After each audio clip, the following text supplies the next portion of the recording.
Тим од Европската комисија и македонски експерти од понеделник ќе ја проценуваат состојбата со бегалската криза во Македонија од аспект на човечки ресурси и средства, рече комесарот за проширување на Европската унија Јоханес Хан.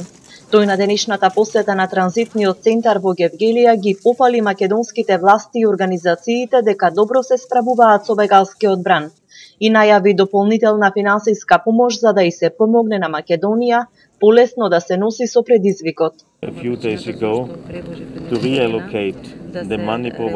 Затоа веќе минатата недела ја се предложив пренамена на финансиските средства од Турција да биде за регионот, се работи за сума од 1,5 милиарда долари за да може овој регион да се справи со овој предизвик, за да можете луѓето од регионот кои што доаѓаат тука со оваа помош или да останат тука или да се вратат во нивните земји, затоа што луѓето секогаш се разбира дека преферираат да се враќаат во нивните земји на потекло.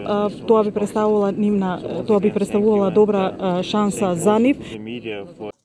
Министерот за внатрешни работи Митко Чавков рече дека е подобрена координацијата со земјите од регионот при пропуштањето на бегалците и мигрантите, но дека секоја земја има индивидуален пристап кон проблемот.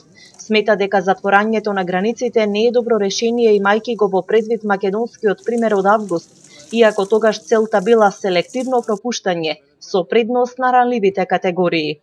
Сега сме сведоци на такви состојби, на такви слики и по целата транзитна рута нагоре.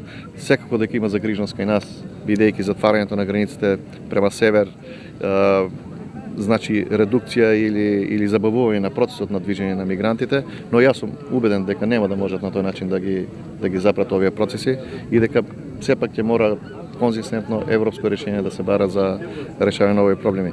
Владата вчера го продолжи траењето на кризната состојба на јужната и северната граница. Според статистиките на македонската полиција, дневно во Македонија се примаат до 6000 бегалци и мигранти.